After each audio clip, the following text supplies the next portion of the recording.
नमस्कार दोस्तों, आप सभी का स्वागत है। जीवन में सेल्फ कॉन्फिडेंस का बड़ा ही महत्व है। आज मैं आपको एक ऐसी कहानी के माध्यम से बता रहा हूँ जिसे सुनने के बाद आपकी ऊर्जा पहले से भी और ज्यादा हो जाएगा। हारो या जीतो, सेल्फ कॉन्फिडेंस दोनों में जरूरी है। जितनी जीत पर कॉन्फिडेंस रहता है उससे कहीं ज्यादा हारने पर कॉन्फिडेंस रहना बहुत जरूरी है। आइए हम एक कहानी के माध्यम से समझते हैं जिसका किरदार एक अनिल नाम का लड़का है जो उसे दौड़ने का बहुत ही शौक है और एक दिन दौड़ में फर्स्ट आना चाहता है, लेकिन वह हार जाता है और हार कर भी जीत जाता है क्योंकि वह अपनी सेल्फ कॉन्फिडेंस को और ज्यादा महसूस करता है। वह हार गया लेकिन खुद से जीत गया। अनिल ने कई मैराथन में हिस्सा ले चुका था परंतु वह किसी भी रेस को पूरा नहीं करता था। एक दिन उसने ठान लिया कि चाहे कुछ भी हो जाए वह रेस पूरी जरूर करेगा। अब रेस शुरू हुई। अनिल ने भी दौड़ना शुरू किया। धीरे धीरे सारे धावक आगे निकल रहे थे मगर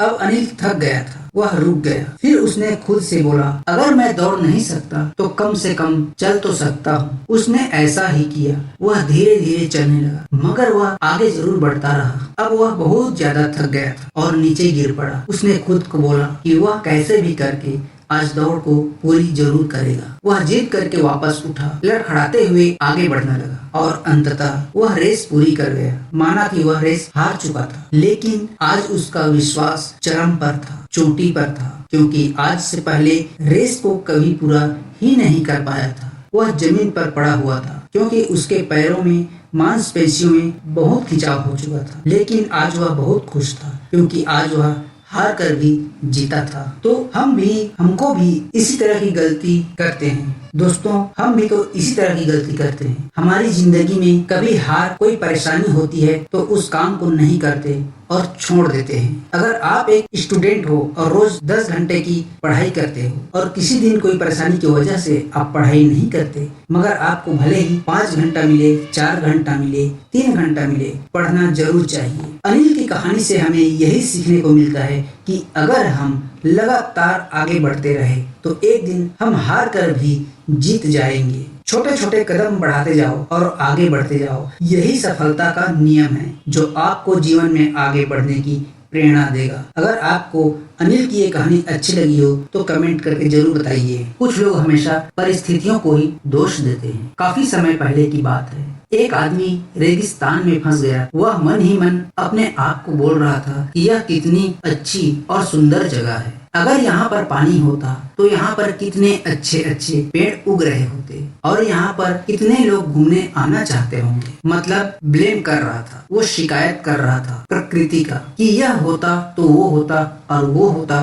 तो शायद ऐसा होता। ऊपर वाला सब देख रहा था। अब उस इंसान ने सोचा यहाँ पर पानी नहीं दिख रहा है। उसको थोड़ी देर आगे जाने के बाद उसको एक कुआं दिखाई दिया जो कि पानी से लबालब भरा हुआ था। काफी देर तक विचार विमर्श करता रहा खुद से। फिर बाद उसको वहाँ पर एक रस्सी और बाल्टी दिखाई दी। इसके बाद कहीं से एक पर्ची उड़ के आती है जिस पर्ची में लिखा हुआ था कि तुमने कहा था कि यहाँ पर पानी का कोई स्रोत नहीं है, अब तुम्हारे पास पानी का स्रोत भी है। अगर तुम चाहते हो तो यहाँ पर पौधे लगा सकते हो। वह चला गया। तो यह कहानी हमें क्या सिखाती है? यह कहानी हमें यह सिखाती है कि अगर आप परिस्थितियों को दोष देना चाहते हो तो कोई दिक्कत नहीं, लेकिन आप परिस्थितियों को दोष देते हो कि अगर यहाँ पर ऐसा हो और वैसा हो, आपको वह सोर्सेस मिल जाए तो क्या परिस्थिति को बदल सकते हो? इस कहानी में तो यही लगता है कि कुछ लोग सिर्फ परिस्थिति को दोष देना जानते हैं। अगर उनके पास उपयुक्त स्रोत हो तो वह परिस्थिति को नहीं बदल सकते, सिर्फ वह ब्लेम करना जानते। लेकिन हमें ऐसा नहीं बनना है। इस कहानी से यह शिक्षा मिलती है कि अगर आप चाहते हो